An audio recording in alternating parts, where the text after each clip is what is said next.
Hi hello friends, எல்லாருக்கும் வணக்கம். இன்றைக்கி இந்த வீடியோவில் ஹெல்த்தியான ஈவினிங் ஸ்நாக்ஸ் தாங்க பார்க்க போகிறோம். ஸ்கூலில் இருந்து பசியோடு வர குழந்தைங்களுக்கு வீட்டில் உள்ள உருளைக்கிழங்கு கோதுமை வச்சு சூப்பரான இந்த ஈவினிங் ஸ்நாக்ஸ் செஞ்சு கொடுங்க. ஆரோக்கியம் மருந்து கூட குழந்தைங்களும் விரும்பி சாப்பிடுவாங்க. வாங்க இந்த ரெசிபி எப்படி செய்யலான்னு பார்க்கலாம். ரெசிபி செய்கிறதுக்கு ஃபஸ்ட்டு கோதுமை பிசைஞ்சு வச்சிடலாங்க. அகலமான பாத்திரத்தில் தேவையான அளவுக்கு கோதுமை சேர்த்துக்கோங்க. இப்போ இந்த மாவுக்கு தேவையான அளவுக்கு உப்பு சேர்த்துக்கோங்க.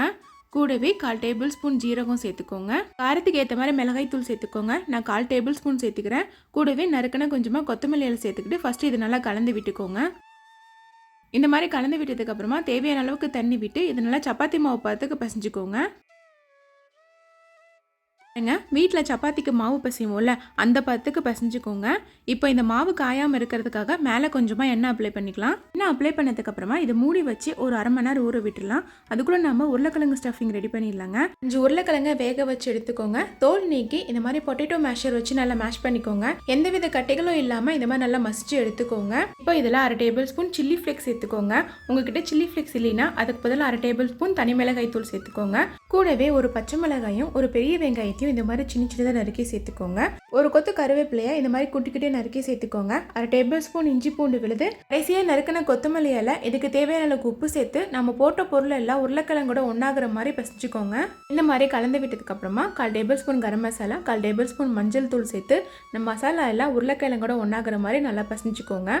நீங்கள் பிசையும் போது உருளைக்கிழங்கு எந்தவித கட்டிகளும் இல்லாமல் பிசைஞ்சுக்கோங்க. அப்போதான் உருளைக்கிழங்கு மசாலாவை மாவில் வந்து ஸ்டஃப் பண்ணுறதுக்கும் ரோல் பண்ணுறதுக்கும் ஈஸியாக இருக்குங்க. இப்போது ஸ்டஃபிங்கான பூர்ணம் ரெடி ஆயிருச்சுங்க. மாவு நல்லா ஊறிடுச்சுங்க. இப்போ இந்த மாவை அப்படியே எடுத்து ஒரு கட்டிங் போர்டு இல்லை சப்பாத்தி கட்டிக்கு மாற்றிக்கோங்க. ஃபஸ்ட்டு இந்த மாவை சிலிண்டர் ஷேப்க்கு உருட்டிக்கோங்க. இப்போ இந்த மாவை 3 பீசஸாக இல்லைன்னா 4 பீசஸாக டிவைட் பண்ணிக்கோங்க. நான் 3 பீசஸாக டிவைட் பண்ணிக்கிட்டேங்க. ஏன்னா இது செய்கிறதுக்கு உருண்டை கொஞ்சம் பெருசாக இருக்கணுங்க. பாரு, இந்த சைஸில் இருந்தால் தான் நம்ம ரோல் பண்ணுறதுக்கு கரெக்டாக இருக்கும். இந்த மாவு உருண்டையை சப்பாத்தி மாதிரி விரிச்சிக்கலாம். மாவு கொஞ்சம் லேசாக இருந்துருக்கூடாதுங்க, கொஞ்சம் கனமாக இருக்கணும். அப்போ தான் ரோல் பண்ணுறதுக்கு ஈஸியாக இருக்கும். மசாலா ஸ்டஃபிங் வெளியே வராமல் இருக்கும். பாருங்கள், இந்த மாதிரி விரிச்சதுக்கு அப்புறமா மேலே வந்து நம்ம ரெடி பண்ணி வச்சுருக்கிற உருளைக்கிழங்கு ஸ்டஃபிங்கை அப்ளை பண்ணிக்கோங்க.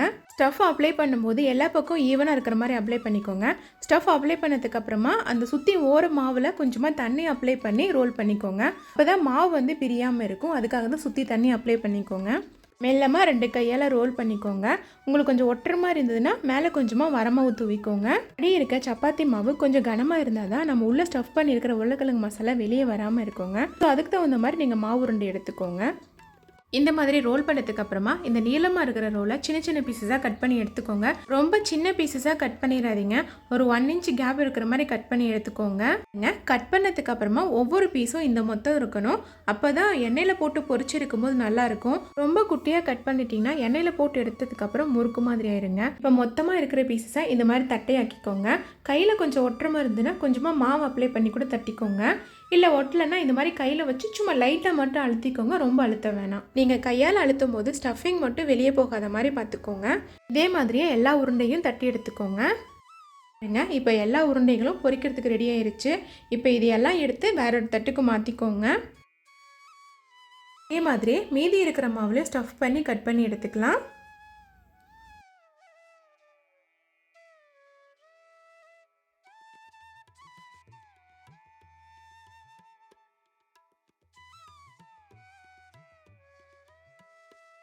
பாருங்க, இப்போ நம்மளோட எல்லா மாவு உருண்டைகளும் ரெடி ஆயிருச்சுங்க. இப்போ எல்லாத்தையும் ஒரு தட்டுக்கு மாற்றிக்கோங்க. கடாயில் பொரிக்கிறதுக்கு தேவையான அளவுக்கு எண்ணெய் விட்டுக்கோங்க. எண்ணெய் நல்லா சூடானதுக்கு அப்புறமா நம்ம ரெடி பண்ணி வச்சுருக்கிற உருண்டைகளை உள்ளே சேர்த்துக்கோங்க. எல்லா உருண்டைகளும் எண்ணெயில் போட்டு பொரிச்செடுக்கும் போது ஒன்றோட ஒன்று ஒட்டாமல் பார்த்துக்கோங்க. எல்லா உருண்டைகளும் உள்ளே போட்டதுக்கு அப்புறமா அடுப்பை வந்து மீடியம் ஃப்ளேமில் வச்சுக்கோங்க. ஒரு பக்கம் வெந்த உடனே இன்னொரு பக்கம் திருப்பி போட்டுக்கோங்க. இதே மாதிரி 2 பக்கம் திருப்பி விட்டு இதோட கலர் மாறுற வரைக்கும் பொரிச்சு எடுத்துக்கோங்க. பாருங்கள், இப்போ மாவோட கலர் நல்லாவே மாறிடுச்சு. நல்லா வெந்து வந்திருக்குங்க.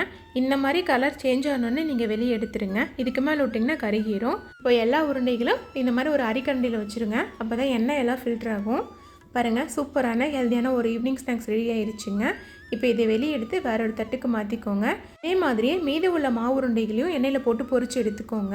ரொம்ப நேரம் எண்ணெயில் போட்டு வதக்கணும்னு அவசியம் இல்லைங்க. ஒரு 4-5 நிமிஷத்துல இது ரெடி ஆயிருங்க. இப்போ இன்னொரு பேட்ச் உருண்டைகளும் ரெடி ஆயிருச்சுங்க. இப்போ இதையும் எடுத்து வேற ஒரு தட்டுக்கு மாற்றிக்கோங்க. பார்க்குறதுக்கு கொஞ்சம் கஷ்டமாக இருக்கிற மாதிரி தான் இருக்குங்க. ஆனால் செஞ்சிங்கன்னா ஈஸியாக இருக்கும். டேஸ்ட்டு அல்டிமேட்டாக இருக்கும். கண்டிப்பாக இந்த ரெசிபி செஞ்சு பாருங்கள். உங்களுக்கு இந்த வீடியோ பிடிச்சிருந்துன்னா மறக்காமல் இந்த வீடியோவுக்கு ஒரு லைக் பண்ணுங்கள்.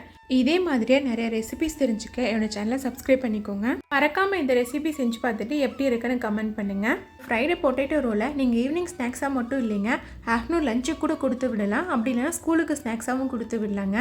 இந்த ரோலை நீங்கள் அப்படியே சாப்பிடலாம், அப்படி இல்லைன்னா இது கூட கெச்சப் வச்சும் சாப்பிட்லாங்க. இப்போ இந்த ரோலை ஓப்பன் பண்ணி காட்டுறேன் பாருங்கள். வெளியே நல்லா முறுமுறுன்னு உருளைக்கிழங்கு ஸ்டஃபிங்கோட அவ்வளோ டேஸ்ட்டாக இருக்கும். கண்டிப்பாக நீங்கள் ட்ரை பண்ணி பாருங்கள். மறக்காமல் இந்த ரெசிபி செஞ்சு பார்த்துட்டு எப்படி இருக்குன்னு கமெண்ட் பண்ணுங்கள். தேங்க்யூ.